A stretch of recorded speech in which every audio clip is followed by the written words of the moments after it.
Welcome to Ministry Leaders Anonymous. My name is Chris Bartlett. And I'm Matt Rice, and we hope to provide a moment of sanity during a busy week of ministry. We've both worked in ministry for over 20 years and have seen just about everything. And as messed up as we are ready to dive into and bring light to the hurts, hopes, and hungers that every ministry leader has. Awesome. Okay, I changed the word. I didn't like damaged. Like damaged sounds like I'm damaged goods or something. Like yes. Messed up, those who broken. are damaged are in need of healing or fixing or redemption. Those who are messed up are just like in need of cleaning. But I guess purify my life. Oh, is this Lord. The song you were listening to before we came on? No, singing Frozen with your it was Frozen 2 soundtrack with my kids. And my little 1.5-year-old, she loves it. She's like, meow, meow, meow, meow. And all my other kids are like, let's watch Avatar on Netflix. Okay. So anyways. All right. What are we talking about, Chris, today? Like Frozen? No. Let me lead into it. So the other day, someone was talking to me and they're like, hey, with Next Level Ministry, you coach and empower and build ministry leaders, blah, blah, blah, blah, blah. What does that mean? And I said, you know what? In regards to the field of youth ministry, how cool would it be if 10 years from now, because of the work that I'm doing and inspiring others and, whatever, all that, everyone moves together in the same direction, that every youth minister out there in their first 2 years of ministry, or dare I say every youth minister in the nation, has a mentor or coach and a spiritual director, right? Yeah. And that'd be profound. What would the face of ministry look like if it was just in youth ministry that was a reality? What would the future of the church look like if that was a reality, right? And not a mentor like, and this, hopefully this doesn't sound messed up, but like not a mentor like the diocesan director of youth ministries.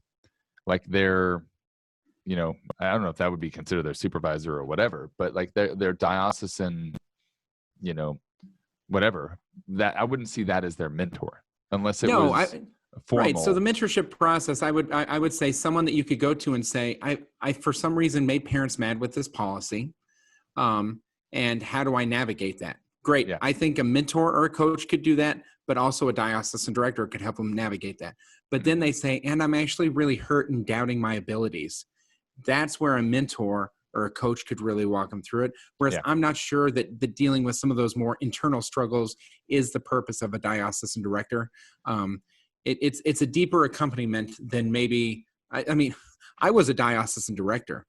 There's a lot of spinning plates. Do not envy those diocesan directors, because in the midst of all those spinning plates, they also don't have the same type of parish community, right? At least not in the work structure that most professional ministry leaders have. And so working at a diocese is tough. It's neat, and you can do different things, but So this, you don't have those random parishioners walking up to you and saying, "Thank you so much for X, Y, or Z," or "You're amazing." That just doesn't happen because they don't see what you do. You go to a parish and you're like, it's not my normal parish. So the pastor is looking and like, oh my gosh, they sent their spy. The diocesan spy is here. And you're like, I'm just a dude trying to encounter Jesus, calm down. But so that piece, Next Level Ministry can take care of. We do the coaching. We can empower people to kind of be guided in that area so they can be the hero in responding to God's will in their ministry. But the spiritual direction piece is not something that we do. And so that's what I wanted us to explore today is spiritual direction. I believe that it is necessary and for every disciple, but especially necessary for ministry leaders. When was the first time you heard about spiritual direction, like as an idea or a concept? College. Okay. So you were in college. Was that was Franciscan at the time? Right? At Franciscan University. Yeah, and I had arguably the best spiritual director I ever had in college. While you were there. Time. Yeah. So the first time I had heard about it was after I graduated college, when I was in my first youth ministry job. And I had no concept as far as what it was. Someone recommended spiritual direction, or I had heard about spiritual direction. I heard it was a good thing for youth ministers to do. And so I was like, okay. And I had no idea what spiritual direction was supposed to be. I myself, at the time, I think I've shared this on the podcast, I was a very poorly formed Catholic at the time, and I was supposed to be forming high schoolers. And on the spiritual side, I was such an infant. But, so then it was like, okay, well, I need to find a spiritual director. And it was like, I don't even know where to start. I don't even know what to do. And I don't think it was like for me. So even after that, I had spiritual direction while I was in my graduate degree, but I still don't think I even knew what it was really until after, I would say probably until after we started Ablaze and a few years into Ablaze. So it's been like 8 years probably that I actually have known what spiritual direction is, what it should be and what it should look like, et cetera, et cetera. So there's a huge chunk of my ministerial life that I did not have adequate, spiritual direction, and that's one of the reasons why I think we wanted to talk about this today, was to talk about, okay, why spiritual direction, maybe not so much the why, but what should it look like? I think that, as far as the why goes, because Chris said so, is good enough. No, but everybody that's in ministry leadership needs to have a spiritual director. The level of spiritual attack and spiritual formation that we have to have as ministry leaders requires that. And I don't think I've heard any different from anyone ever. Yeah. And I think there's all sorts of analogies. When you're sick, you go to the doctor. When you're well, you also still have checkups, right? I've yet to meet someone who feels completely well spiritually. Like even Mother Teresa, Saint Mother Teresa Calcutta, in her writings, she talked about this dark night that she experienced for years and years and years. And the fact of the matter is she was still faithful, and she still had people that were pouring into her to help her navigate it. It's not that we're going to avoid dark times. It's not like with being sick and healthy, that analogy falls short, because there are some dark and lonely paths in the journey of a disciple. Navigating those is why spiritual direction is necessary. Mm-hmm. But also in those more spiritually fruitful times, to capitalize on those fruits we need a spiritual director to help us guide on those, because otherwise it's like our car can go up to 100 miles an hour and we can't get it out of second gear. And spiritual direction tells you how to shift into that new level. Yeah. So absolutely. So basically the first thing is, for me as a type A personality, is find a spiritual director, check that box, get it on the calendar, done. But in all honesty, like, finding a spiritual director is a discernment. It's a process, right? Yeah. And so in my life since college, I've had about 5 different spiritual directors, right? Yep. And some of them didn't work out and some of them did work out. And so I just want to share with you about 2 different experiences. One was one of the best spiritual directors I had was in college. And I remember during our sessions, and we prayed together. He cried with me when this girl that I was dating, that we were both like, you're going to marry this girl. Like, we had discerned that, like, together. He was more shocked, like almost as shocked as I was when I was like, yeah, she broke up with me. And he's like, what? Like, this doesn't align with what God has told us. You know what I mean? What's her phone number? Yeah. Like it was, yeah, he was going to go fix it. Right. But there was one point that, in part of the spiritual direction that I got to experience, which is an advantage, but not a requirement, but an advantage of having a priest, but you don't have to have a priest, was that we would end our spiritual time, our spiritual direction, with confession. And he literally, at one point, I confessed, and it was the lather, rinse, repeat confession. I don't know if you've ever had these, but I've had these for 20 years. You know what I mean? Like the same, like 3 things always come up in confession. And he literally reached forward and grabbed me by the shirt, right? And he pulls me closer to him and he goes, Chris, when are you going to quit acting like a boy and become the man that God created you to be?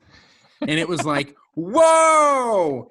Like, I was challenged by him, like for real challenged. And that was just like maybe the peak of an example of that. But every time we got together, prayer is hard and I get bored in prayer. And he's like, quit complaining about prayer. God loves you. He wants you to lean into it. So if you're bored, bring something more to the table when you talk to Jesus. And I'm like, whoa, awesome. You know what I mean? So I walked away like jazzed up. I walked away convicted, encouraged, because it was never like, you're a piece of garbage. He's like, be the man that God created you to be. You were made for something greater than the way that you're living. And that was powerful. And so it was a spiritual director. And I need almost a little bit of a drill sergeant in the spiritual director that I had. And that's for me personally. Yep. Someone else might need someone more tender or something like that. Yeah. Absolutely. But So I but do I need to wanted ask. someone to push. I do need to ask. So when did he ask you that question, and how long did it take? When did he ask what question? When are you going to become a man and quit acting like a boy? So what would your answer be? 8 Oh, years, 9 years, 10 years? I Are I'm you still there a work yet? in progress. Yeah, no, it's so funny, Matt. Like my parents were in town this last weekend, and I finally gotten to the point. I'm 40 years old now.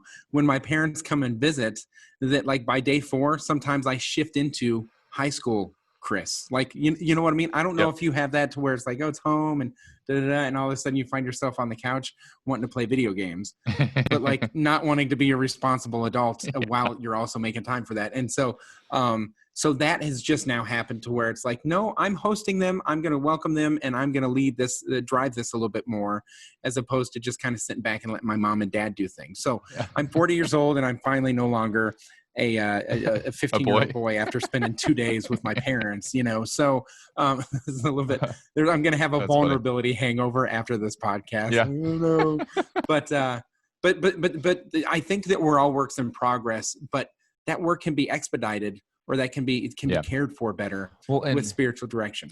And every spiritual director that I've ever had has always said, and this is the hardest thing I think for me as a directee to, I don't know, understand and be okay with. They've always said, if this doesn't fit for you, if this doesn't feel right, if you don't feel comfortable, if you don't feel like you can open up to me, I'm not the right one.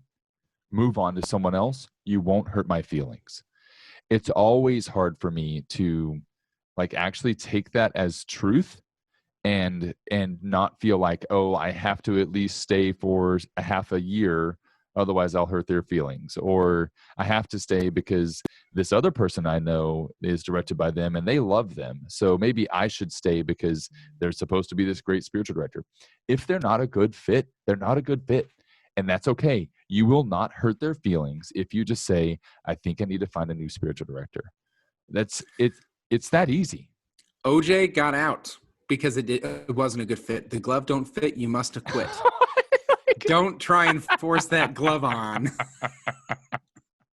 Sorry. You and your analogies. Some of these are great. Some of them are like, what? Okay. But no, I think that's good. And that's where the discernment comes in. Because I've had spiritual directors to where it was like, actually, this person just wanted to be my friend. And we used that 45 minutes together to foster our friendship. But at the end of it, I was like, he just patted me on the back for trying. Keep trying. Keep smiling. I'll be on your side forevermore. And I'm like, no, I want someone to grab me by the scruff of my neck and slap me into shape, Yep. Again, because I'm a boy and I don't want to do it myself. I need someone to do it for me. Right. So there's a discernment. So spiritual direction, I don't want you to think, check the box. I want you to think, I need to start a process of discernment. And there's a couple of different ways to start that discernment. But the first is obvious. Pray. The first step in finding a spiritual director is to acknowledge that God wants you to have a spiritual director, someone who's going to guide you. And he created us in his image and likeness. God, Father, Son, and Holy Spirit is known by the community of persons. So he wants us to be in a community. Spiritual director needs to be a part of your community. So pray, Holy Spirit, find me a spiritual director, guide me to where I need to go. And then pair that with patience. It's going to take a little bit of time, and that's okay.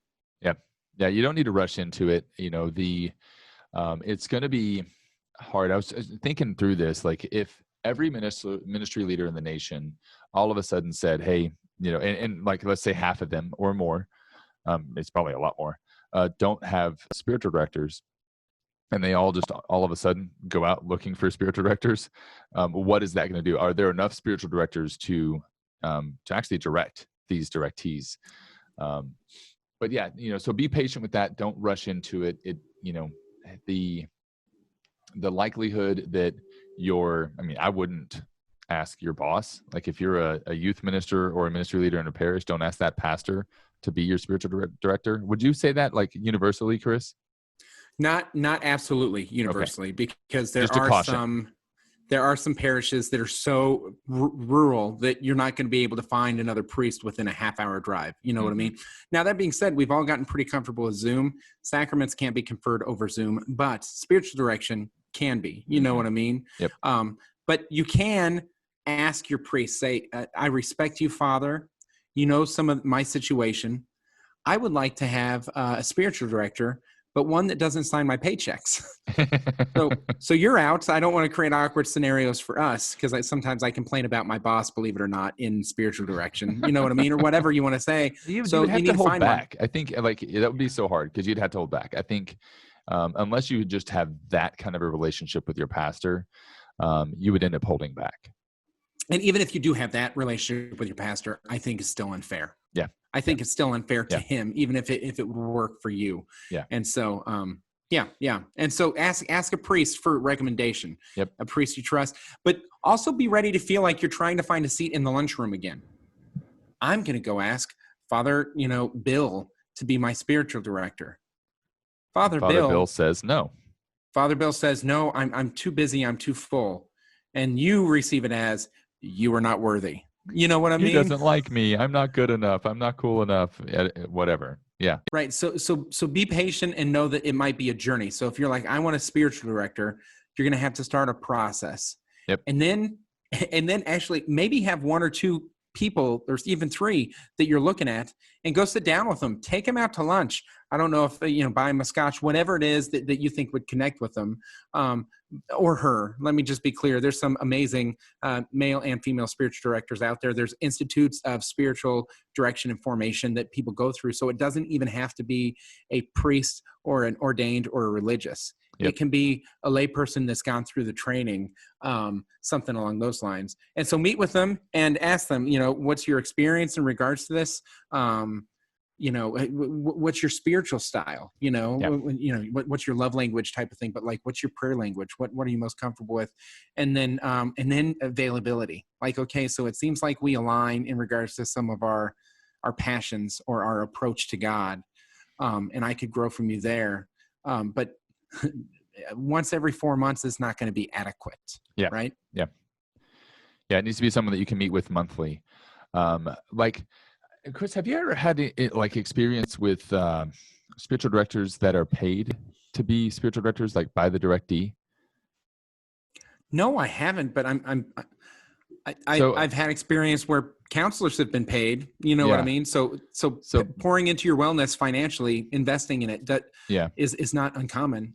So my first spiritual director was one that was supposed to be paid. I only met with the person once. It wasn't a good fit, so I didn't end up paying the person or moving forward. And I like, at the time, I couldn't afford it anyway. Sure. Like the first one was free. I mean, it wasn't like I didn't pay her because whatever, but because I'm a jerk. But that's kind of what it sounded like. I'll be honest. But yeah, so like, I don't know how prevalent that is. I haven't had a whole lot of experience with that. That may be something that's fairly common as far as like lay spiritual directors go. I haven't ran into that because, most of my spiritual directors have been priests, so, and they haven't asked for any form of payment or anything like that. I don't know if that would be weird, for that, because then, I don't know, like, is the person then motivated to keep you happy so that you keep paying? I don't know. Like, anybody that has experience with this, I'd be really interested to know, like, what that looks like. But go ahead, Chris, what were you going to say? No, I'm just thinking, okay, that penance was a little rough. So I'm taking 20% off what I normally pay you today. Like that, that's weird. Yeah. Yeah. Or, hey, you're a woman and not ordained, so that would be weird for you to give me a penance. Yeah. Don't do that. But there is challenges. You know what I mean? When I go to spiritual direction, I take a note card and a pen. Uh-huh. And why? Because I don't want to go in with a big old notebook. But also I can keep that note card on my desk, and I can look at it and be like, the last time I went to spiritual direction, the thing that walked away was, Chris, your spirituality is great, but you need to approach a little bit more with gratitude. So I want you on the daily to thank God for things. And then this is what he said to me. I thought it was a profound insight. He goes, for the next week, for the first week, you can only thank God for gifts that exist within you. Because I was going through some self-doubt and some struggles and things like that. And he's like, if you don't start opening your eyes to the goodness that's within you and being grateful to God for it, you're never going to see it. And because I'm like, I'm thankful for my kids. I'm thankful for my job. I'm thankful for my, the dashing good looks, all these things. But I actually, I don't think about, like, I'm playful, and that's really a gift, God, that's blessed others. And And instead it's like, oh, I didn't do great in this area and I'm going to define myself by that failure. And he saw that and he's like, nope, gratitude. And the first week you can only be thankful for things in yourself. Yeah. Because God gave you those as well. And I'm like, oh, it was really good. So there needs to be a homework assignment. Like the challenge is a key part of it. Yeah. And so take notes so that you don't miss out on those things. There's one-liners that just drop bombs in my mind. How many times have you failed your assignment from your spiritual director? Oh, at least 50% of the time. Yeah, that's what I was about to say. Because I failed mine recently. I was like, I hadn't even started on it. But I've had a spiritual director where I hit a home run every time. Yeah. Why? Because he's like, great, keep up the good work. Bye. Yeah, that's not enough. Well, I can do that. That's a piece of cake, right? But that's not where my growth area is. Let's really stretch me. And so, yeah, you want someone that's going to challenge you, or at least that you're going to be responding to. How long does it take, or how long has it taken you with your different spiritual directors to just be like completely open, honest, like this is my naked self. This is who I am. Yeah. Wow. It's varied from time to time. Yeah. 3 months for my one in college. That was my first spiritual direction experience. 2 sessions for the one I'm with right now. Yep. But I knew this person I've known them for years. You know, I knew this person before they were ordained. And so it's a little bit different. They've journeyed with me. They know some of the situation. And so, I mean, that's the other thing. Can you be sincere? That's what I was getting at. You know, it was because it doesn't really matter how long it takes to get there. I mean, like I would say if you haven't been like completely honest, like with the nasty, like with your spiritual director within 6 months, then you need to reevaluate if this person is right for you. Well, and so some of the things that could prevent that, one is like if I am at a parish and I get a spiritual director who's at the diocese, and I'm like, I want to make sure that I'm seen as prestigious in their eyes, so I don't want to show them all of my dirty laundry. Yep. In college, there was this girl that says, I love going to priests I don't know. Confession to Father What's-His-Face is better than confession to Father See You Tomorrow.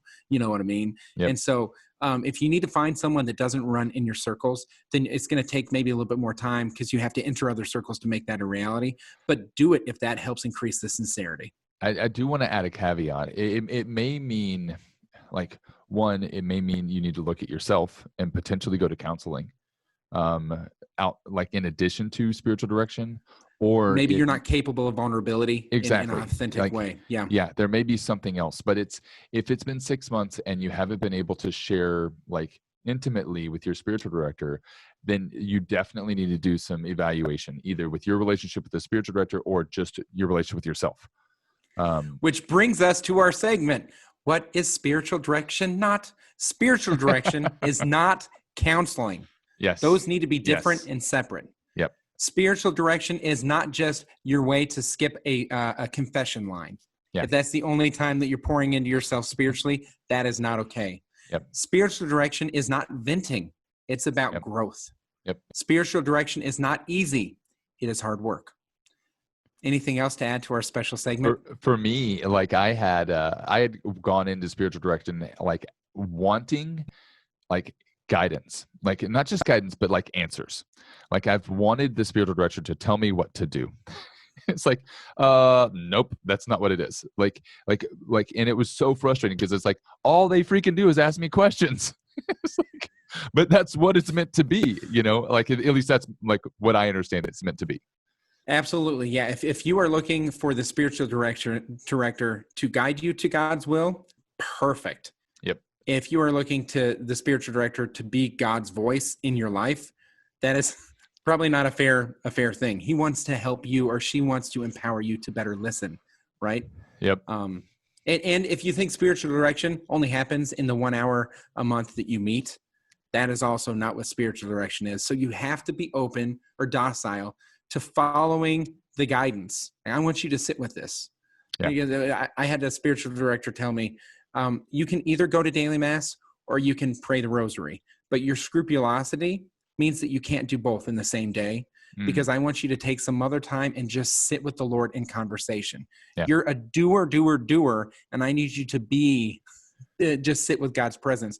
And so I'm going to take one of those two things away and allow you to use the rest of that time to just be present. And that's weird to be like, my spiritual director told me not to pray the rosary. You know what I mean? Yeah. But it was to create space so that I could be open.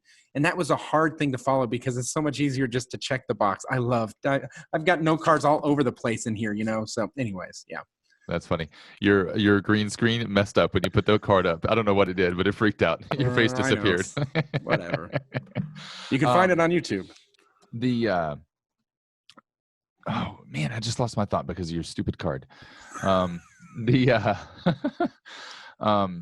like as far as like direction with regards to like prayer life, like what your prayer life should look like and stuff like that, that's where you're going to get advice and direction, not so much in what you should do with your life, right? At least that's my understanding. Like when we were talking, what came up was the word obedience. So how, like, where does obedience like come into play with your spiritual director? Well, I mean, the obedience is paired with accountability, right? Yeah. And both those things are healthy. But if your spiritual direction typically makes recommendations. I recommend you do this, or I suggest that you do this. I don't think that you're going to find yourself in spiritual direction, Matt, to where it's like, you have to do this, otherwise consequences. Like, what is the consequence? Yeah. But being obedient to someone else, it's that idea of submission. Yeah. Is how growth happens in the spiritual life, is to be like, thy will be done, thy kingdom come. I'm going to let go of my own desires and entrust it to someone. So that's why you have to pick a good spiritual director. Yep. That and one that you trust and are able to submit certain things to. Yes. Yeah. Yeah. Yeah. And sometimes that trust takes place over time, right? Mm-hmm. And so it might be, I come in with my prayer life, and that's kind of just the actions on that day-to-day surface level. And now I'm going in with my family of origin and some of the ways that they've influenced my understanding of God the Father and how I receive God's love. And that might be 6 months in, you know what I mean? After you've shared a little piece, but you have to be willing to go all the way, even if it takes time to find out that it's safe. Yeah. So, yeah. Absolutely. We have found several different resources that we are going to make sure that we have available for y'all to look at and to learn more about all this stuff on. I mean, Chris and I are obviously not experts in this. Neither one of us are trained spiritual directors. We've been directees for 20 years. Holy cow. Like, have you been a directee for that long? No, I've been 24 years. Like, you've been a directee for 24 years. Like, when you think about that, do you think about like the current state of your spiritual life and you're like, oh, damn, like, I've been directed spiritually for 24 years and this is where I am? There were some gaps in there. There were a few gaps in there. But yeah, there is part of me that's like, wow, this is, whatever. This is a slow process. Like, I don't want to self-deprecate. Yeah. I think or self-deprecate. But I think that's good for people to know. Like, listening into this is like getting a spiritual director. You're not going to go from 0 to Mother Teresa in a year, right? You may not go from 0 to Mother Teresa your whole life. Right. Like, and comparing yourself to other people, comparing yourself and having these expectations as to where your spiritual life should be after being directed for a certain amount of time, that's not good. That's not going to help you. And that's not going to be spiritually fruitful. God has you where he has you, for a purpose. Right. And he's going to walk with you. He's going to grow with you. You're going to grow in relationship with him. And it's personal. It's different for every single person. Because here's what I do know. 20 years ago to now, my inner voice is lifted to God constantly. Yep. Right. And so I say little prayers along the way. I see things and I'm like, Jesus, be present in this moment, or be present to that person, or help me come up with the words to be able to share your love in this moment. That little voice is something that was developed. Mm-hmm. The other piece is my understanding of Marian theology, and her role in my spiritual life has been completely transformed. Yep. And that's because of spiritual direction, to be able to talk things through and be like, whoa.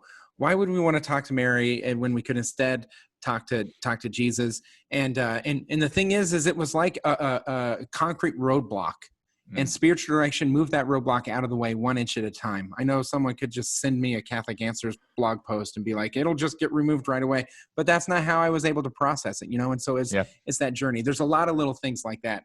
So there is a place called Spiritual Directors International, and you can get more advice there and also find out how to find a spiritual director.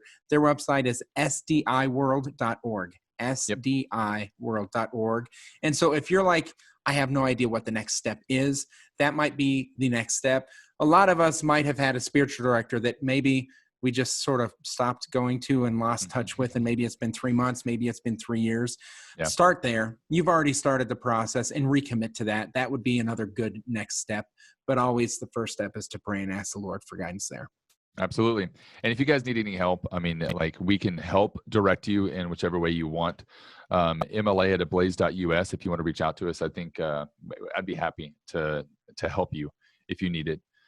You guys, and I would be ecstatic. So you should reach out to me instead. I think that email goes to both of us, doesn't it, Chris? Maybe not. Indeed. Okay. So you guys, thanks for joining us. I know we just dipped our toe in this vast pool, and that's the beauty of spiritual direction. It will increase. And so take one step this week to move forward towards spiritual direction, or to thank your spiritual director if you already have one. And here at Ministry Leaders Anonymous, we believe that if you want to go quickly, go alone. And if you want to go far, we go together. Take some time this week to pray for other ministry leaders and to thank God for your spiritual director if you have one. Amen. We will see you guys next week on Ministry Leaders Anonymous. God bless you.